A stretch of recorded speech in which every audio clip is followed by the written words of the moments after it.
응급실 바닥이 울릴 만큼 들것이 미친 듯이 밀려 들어왔습니다. 의사가 고성이 눈을 벌려 동공의 빛을 비췄고 삐삐삐 파형이 무너지는 순간 의사가 단호하게 고개를 저었습니다. 자발 호흡이 거의 없습니다. 그녀는 이제 울음도 거짓도 스스로 꺼낼 수 없었습니다. 하지만 그 순간이 누군가에게는 끝이 아니라 시작이었습니다. 그리고 그 시작은 누군가의 심장으로 흘러가고 있었습니다. 도대체 그녀는 무엇을 막으려다 여기까지 와버린 걸까요? 이야기는 고성이가 세상을 뒤집은 너튜브 라이브 그날로 되돌아갑니다. 구독과 좋아요를 눌러주세요. 화려한 날들 지금 시작합니다. 너튜브 라이브 화면이 켜졌습니다. 조명이 과하게 얼굴을 비췄어요. 표정 하나까지 다 잡아내는 밝기였죠. 성희는 그 빛을 피하지 않았습니다. 오히려 그 조명 위에 일부러 창백한 톤의 메이크업을 얹었습니다. 입술은 연하게 지웠고 눈 밑은 다크서클을 더 진하게 눌렀죠. 처음부터 피해자로 보이게 만드는 세팅이었습니다. 카메라는 정직했지만 연출은 거짓말을 가장 잘하는 언어였죠. 성희는 카메라를 보자마자 손을 떨었습니다. 바들바들 그 떨림은 진짜 공포처럼 보일 만큼 섬세했어요. 눈물은 설명보다 빠른 무기였습니다.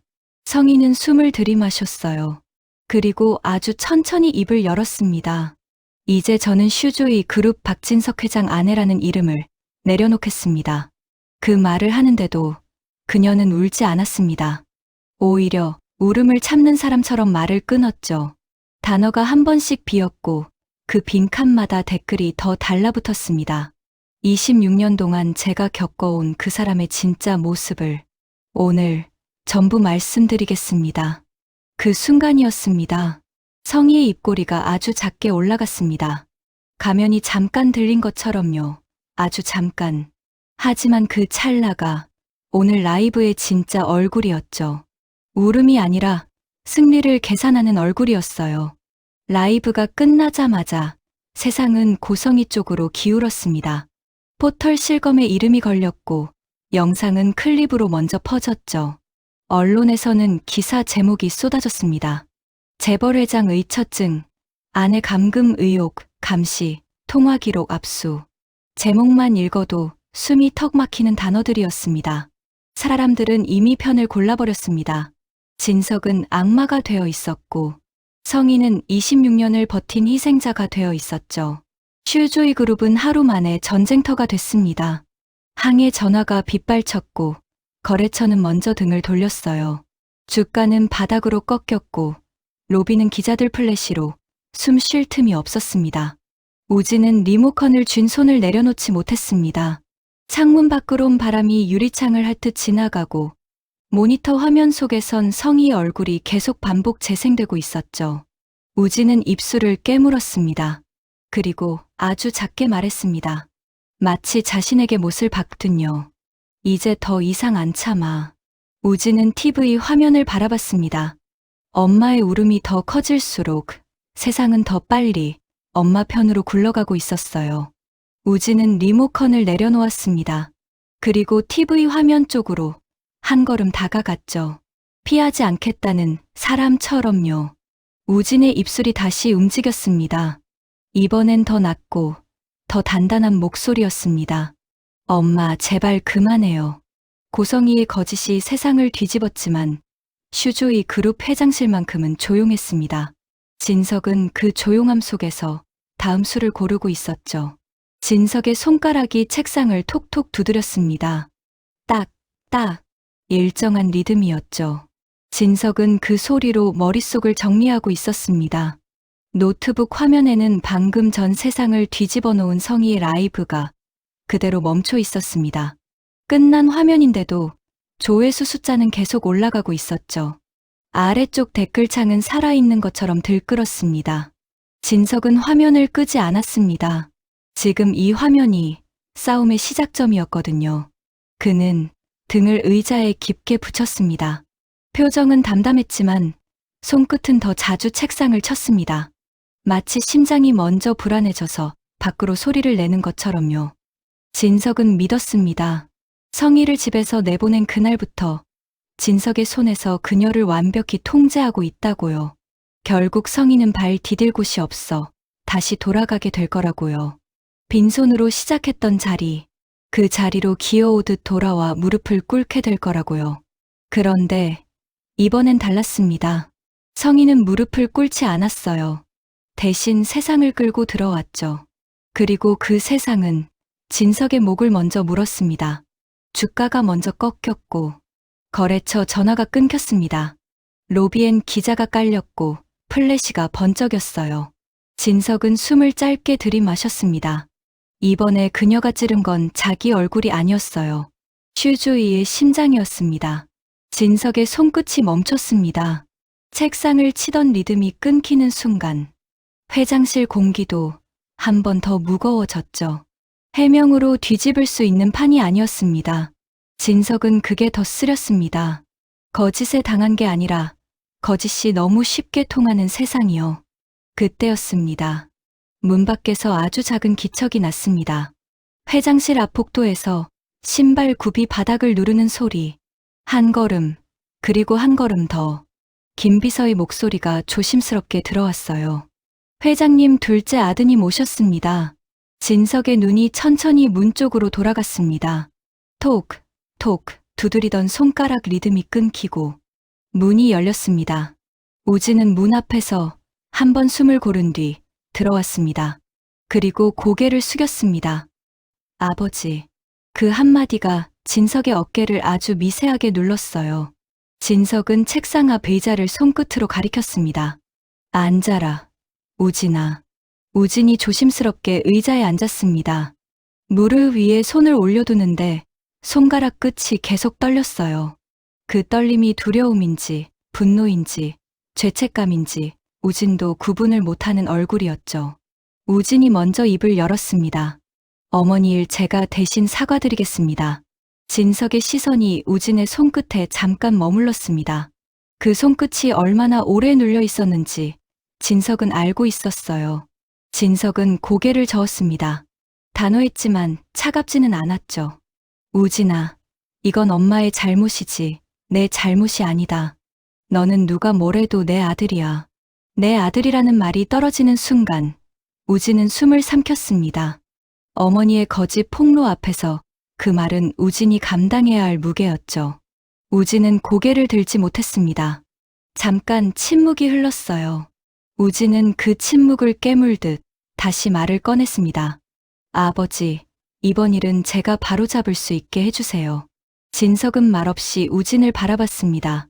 우진이 나서겠다고 말하는 순간 진석의 손끝이 먼저 굳었어요.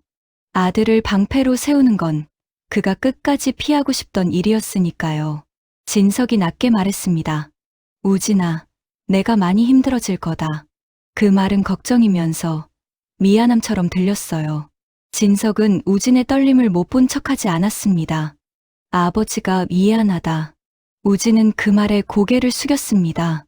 눈물을 숨기려는 게 아니라 감정을 흐트리지 않으려는 사람처럼요. 진석은 잠깐 말을 멈췄습니다.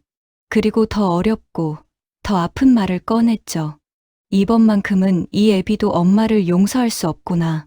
노트북 화면에서는 다시 성희의 얼굴이 재생되고 있었습니다. 울고 있는 얼굴. 그런데 진석의 눈에는 울음이 아니라 칼날처럼 보였죠. 우진은 천천히 고개를 들었습니다. 아버지, 전 괜찮아요. 지금 엉망이 된 것들 제가 바로잡겠습니다. 진석은 바로 대답하지 못했습니다. 아들이 감당해야 할 무게를 자신이 얼마나 나눠질 수 있는지 가늠하는 침묵이었죠. 진석이 조용히 말했습니다. 알았다. 그는 길게 말하지 않았습니다. 대신 못을 박듯 단정하게 찍어 눌렀어요. 내가 결심했다면 그 뒤는 아버지가 책임진다. 진석은 자리에서 천천히 일어났습니다. 그리고 우진에게 다가가 어깨에 손을 얹었습니다. 아버지가 먼저 막았어야 했는데 미안하다. 우진은 아버지를 바라봤습니다. 이미 마음을 알고 있다는 얼굴이었어요. 그럼에도 멈추지 않겠다는 얼굴이었죠. 진석은 노트북 화면을 다시 바라봤습니다. 거짓이 진실의 자리를 차지한 화면이었어요. 그 옆에는 결심한 얼굴로 서 있는 아들이 있었습니다. 이제 진석은 확신했습니다. 성희를 멈추게 할 방법은 설명이 아니라 진짜 얼굴을 보여주는 것뿐이라는 걸요. 그 시각 성희는 낡은 여관방 한가운데 앉아 있었습니다. 들뜬 장판, 얼룩진 벽지, 눅눅한 이불 냄새가 한꺼번에 숨을 눌렀습니다. 환풍구에서는 담배에 찌든 바람이 느리게 흘러나왔죠. 숨을 쉬는데도 목구멍이 끈적해지는 방이었습니다. 그런데도 성희는 웃었습니다. 오늘만큼은 그 모든 상황이 중요하지 않았어요. 진석에게 한 방 제대로 먹였다는 생각이 성희를 통쾌하게 만들었거든요. 성희는 와인병을 들어 입을 대고 길게 삼켰습니다. 목이 따끔했지만 그 따가움이 오히려 축배 같았죠. 굿바이 박진석. 그녀는 낮게 중얼거렸습니다. 입꼬리가 올라갔고 눈빛은 더 차가워졌습니다. 병을 내려놓는 소리가 탁. 합한 테이블 위에서 와인방울이 굴러가다 멈췄습니다. 성희는 휴대전화를 집어 들었습니다. 박진석, 지금쯤 뒷목 잡고 있겠지? 성희는 와인을 한 모금 더 삼키며 중얼거렸습니다. 이제 슬슬 이혼하자고 전화 올 때가 됐는데 말이야. 성희에게 이혼은 감정이 아니었습니다. 돈줄이었습니다. 성희는 휴대전화를 내려다봤습니다. 손가락으로 화면을 한번 쓸어내렸습니다. 통화 기록은 여전히 비어 있었죠. 머릿속엔 이미 대사가 줄줄이 완성돼 있었습니다. 원하는 게 뭐야? 얼마면 되는데? 이혼하자. 대신 조용히 해. 진석이 저 말을 꺼내는 순간 판은 성희 쪽으로 넘어오게 돼 있었거든요. 그런데 전화가 없었습니다. 성희의 입꼬리가 아주 천천히 내려갔습니다. 와인병을 쥔 손에 힘이 들어갔어요. 뭐야, 슈즈의 주가부터 깨지고 있을 텐데. 거래처 전화가 불이 났을 텐데. 그런데도 진석은 연락 한 통이 없었습니다. 웃음이 얇아졌고 눈빛이 먼저 서늘해졌습니다. 설마 아직도 버텨? 그때였습니다. 휴대전화가 울렸습니다. 성희의 눈이 번쩍 뜨였죠. 박진석. 성희는 일부러 한 박자 늦게 받았습니다. 여유 있는 척, 숨을 한번 고르고요. 그런데 이상했습니다. 전화기 너머 진석의 목소리가 거칠지 않았습니다. 숨도 안 찼고 분노도 없었어요. 마치 결말을 이미 다 알고 있는 사람처럼 차분했죠. 고성희. 그 한마디에 그녀의 심장이 미세하게 철렁했습니다. 왜 저렇게 태연하지? 진석이 낮게 말했습니다. 내가 여기까지는 생각 못했네. 역시 당신다워. 그 말이 성희 속을 뒤집었습니다. 원했던 건 항복이었어요. 돈다발을 들고 굽실거리는 항복. 그런데 이건 조롱이었죠. 성희의 입꼬리가 굳었습니다. 웃고 있던 얼굴이 순간 얼어붙었습니다. 내가 이렇게까지 하게 만든 건 당신이야. 진석은 흔들리지 않았습니다. 오히려 여유가 더 짙었죠. 마치 목줄을 쥔 쪽이 아직도 자신이라는 듯이요. 그래. 그럼 이제 내가 뭘 할지도 알겠네. 그 순간 성희의 목 뒤가 싸늘해졌습니다. 기분 탓이 아니었어요. 말 한 줄이 칼처럼 들어왔거든요. 난 더한 것도 할 수 있어. 진흙탕 더 보고 싶지 않으면 당장 이혼해. 진석이 짧게 웃는 숨을 흘렸습니다. 더한 것도 할 수 있다. 이혼? 그리고 다음 말은 더 낮았습니다. 낮아서 더 무서웠어요. 고성희. 숨을 한 번 고른 뒤 진석이 마치 결론을 판결하듯 말했습니다. 아직도 상황 판단이 안 되나 보네. 당신 나 잘못 건드렸어. 성희가 입을 열려던 순간 전화가 뚝 끊겼습니다. 인사도 설명도 없었어요. 마치 할 말 다 했다는 사람처럼 끊어버렸죠. 성희는 잠깐 말을 잃었습니다. 휴대전화를 귀에 댄 채 그대로 굳었어요.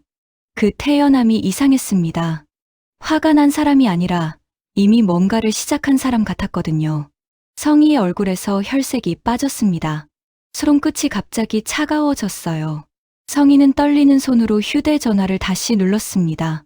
방금 전까진 분명 박진석 전화만 기다리던 손이었죠. 그 순간 화면 상단에 작은 알림 하나가 떠올랐습니다. 성희의 손가락이 그 자리에서 딱 멈췄어요. 마치 피가 한순간에 식어버린 것처럼요. 그녀는 숨을 삼키며 알림을 눌렀습니다. 너튜브 실시간 방송 30분 전. 어머니의 실체를 폭로합니다. 아직 시작도 안 한 화면이었습니다. 그런데도 성인은 알아버렸습니다. 대기 화면 썸네일에 은호와 우진의 얼굴이 박혀 있었거든요. 성희의 눈이 순간 멎었습니다. 이게 어떻게 된 거야? 성희는 무의식적으로 휴대전화를 더 세게 움켜쥐었습니다. 손가락 마디가 하얗게 질릴 정도로요. 안 돼. 이대로 끝날 순 없어. 성희가 세상에 내놓은 가장 완벽한 카드였던 우진. 세상에 없는 사람처럼 지워버렸던 은호. 그녀가 갈라놓았던 두 운명이 지금 같은 자리에 앉아 그녀를 심판할 준비를 하고 있었습니다. 성희는 곧장 유튜버에게 전화를 걸었습니다. 받지 않았습니다. 성희는 다시 눌렀어요. 이번엔 더 세게요. 마치 손끝으로 사람 목을 누르는 것처럼요. 받아, 제발 받아. 또 발시는 뿐이었습니다. 전화 연결은 끝내 되지 않았습니다. 성희의 숨이 점점 빨라졌습니다. 가슴이 답답하게 조여왔어요. 막아야 해. 저것들이 다 불기 전에. 30분 안에만 가면 막을 수 있어. 그녀는 침대에 던져두었던 겉옷을 낚아채듯 걸쳤습니다. 단추는 채우지도 못했어요. 손이 말을 듣지 않았거든요. 지갑을 열었습니다. 현금은 거의 바닥이었습니다. 택시 탈 돈조차도 없었어요. 카드는 지금 긁어봤자 승인될 리 없었죠. 성희는 이를 악물며 그대로 여관을 뛰쳐나갔습니다. 지하철역까지 20분을 미친 듯이 달렸습니다. 지하철역 계단을 내려가는 순간 성희는 숨부터 고르지 못했습니다. 심장이 너무 빨리 뛰었고 땀이 손바닥에 차올랐죠. 개찰구를 찍고 들어가며 성희는 주위를 한번 훑었습니다. 지금은 아무도 몰라야 했습니다. 절대 알아보면 안 됐어요. 하지만 그 사이 라이브는 시작되었고 현실은 성희 편이 아니었죠. 지하철 문이 열리고 사람들이 쏟아져 나왔습니다. 성희는 그 틈에 몸을 끼워 넣었습니다. 자리가 없어서 손잡이를 잡았어요. 그 손잡이를 잡은 손이 덜덜 떨렸습니다. 그때였습니다. 누군가 성희를 힐끗 보더니 옆 사람에게 낮게 말했습니다. 저 여자. 순간 성희가 고개를 돌렸습니다. 그런데 이미 늦었죠. 시선이 꽂히기 시작했습니다. 한 사람, 두 사람. 누군가 휴대폰을 들어 화면을 확인했습니다. 그리고 그 다음은 정말 순식간이었어요. 고성이 아니야? 그 말이 떨어지자 지하철 안 공기가 바뀌었습니다. 아까까지만 해도 각자 휴대폰만 보던 사람들이 성희 쪽으로 몸을 조금씩 틀었죠. 진짜네. 미쳤다. 어떻게 낯짝을 들고 다녀? 성희는 손잡이를 더 세게 잡았습니다. 손끝이 하얗게 질릴 정도로요. 괜찮다고, 아무렇지 않다고 성희는 스스로에게 계속 말했지만 사람들 말은 멈추지 않았습니다. 어떻게 자식을 고아원에 버려? 그 딸 찾아서 간이식 시킨 게 말이 돼? 저러고도 얼굴 들고 다니네. 성희의 입꼬리가 미세하게 떨렸습니다. 그녀는 고개를 돌리지 않으려 했습니다. 시선을 맞추는 순간 끝이라는 걸 알았거든요. 그런데 그 끝은 생각보다 빨리 왔습니다. 사람이냐? 천벌받을 년. 성희의 목 안쪽이 뜨거워졌습니다. 숨을 들이마시는데도 공기가 들어오지 않았죠. 성희는 다음 역에서 내리려 했습니다. 목적지가 아니었습니다. 하지만 여기서 더 버티면 사람들 눈빛에 눌려 진짜 숨이 막혀 죽을 것 같았어요. 띵동. 지하철 문이 열렸습니다. 성희는 사람들이 내리기도 전에 먼저 발을 내딛었어요. 숨이 가빴습니다. 목구멍 안쪽이 타는 듯했고 심장은 내려앉은 채로 뛰고 있었죠. 며칠째 제대로 잠을 자지 못한 얼굴이었습니다. 그녀는 지금 반드시 막아야 하는 게 있었습니다. 라이브가 돌아가는 그곳에 가서 지금이라도 그것들의 입을 막아야 했어요. 하지만 그동안 쌓아온 불면, 불안, 분노가 마치 비처럼 한꺼번에 몰려와 결국 몸이 그 대가를 치르게 만들었습니다. 성희는 계단 쪽으로 방향을 틀다가 순간 발걸음이 멈췄습니다. 입에서 소리가 새어나왔지만 혀가 굳어 발음이 뭉개졌어요. 그리고 그때였습니다. 성희가 갑자기 머리를 움켜쥐었습니다. 눈앞이 한 번에 하얘졌습니다. 악, 마치 머리를 망치로 얻어맞은 것처럼 뻥 하고 터지는 느낌이었죠. 성희는 그대로 휘청했습니다. 눈동자가 흔들리더니 결국 바닥으로 무너졌습니다. 덜컹, 몸이 바닥에 닿는 소리가 지하철 승강장에 울렸어요. 누군가 비명처럼 외쳤습니다. 어머, 사람 쓰러졌어요. 119 불러요. 빨리요. 성희의 귀에 소리가 멀어졌습니다. 사람들 목소리가 물속에서 들리는 것처럼 뭉개졌죠. 그 와중에도 머릿속은 마지막 한 줄을 붙잡고 있었습니다. 막아야 하는데, 막아야. 하지만 문장 끝이 끊어지듯 눈앞이 완전히 꺼졌습니다. 잠시 후 플랫폼 끝에서 사이렌 소리가 가까워졌어요. 구급대원이 달려와 성희의 맥을 짚었습니다. 호흡 확인할게요. 맥박은 있습니다. 의식 없습니다. 구급대원은 곧장 동공을 확인했습니다. 빛을 비췄는데도 동공 반응이 둔했어요. 동공 반응 느립니다. 뇌출혈 의심됩니다. 구토 흔적 있어요. 머리 쪽입니다. 성희는 들것 위로 옮겨졌습니다. 그 순간 몸이 크게 한번 떨렸습니다. 발작이었죠. 경련입니다. 산소 올리고 기도 확보해요. 삽관 준비. 성희의 입 안으로 기도 삽관 튜브가 들어갔습니다. 인공호흡기가 연결됐고 산소가 강제로 폐로 밀려 들어갔어요. 얼마 후 응급실 바닥이 울릴 만큼 들것이 미친 듯이 밀려 들어왔습니다. 의사가 성희 눈을 벌려 동공의 빛을 비췄고 삐삐삐 파형이 무너지는 순간 의사가 단호하게 고개를 저었습니다. 자바로흡 거의 없습니다. 산소 포화도 계속 떨어집니다. 그 순간 성희의 의식은 천천히 문을 닫기 시작했습니다. 성희의 화려한 날들은 결국 스스로 키워낸 탐욕에 잠식돼 조용히 막을 내리고 있었습니다. 세상을 흔들던 그 거짓이 멈추는 순간 이번엔 심장이 흔들리기 시작했습니다. 그리고 같은 시각 지역의 심장 역시 끝을 향해 달리고 있었습니다. 과연 성희의 심장은 지역에게 닿을 수 있을까요? 모든 운명이 갈라지는 다음 회차에서 이어집니다. 오늘 이야기가 마음에 드셨다면 구독과 좋아요, 알림 설정 부탁드립니다. 감사합니다.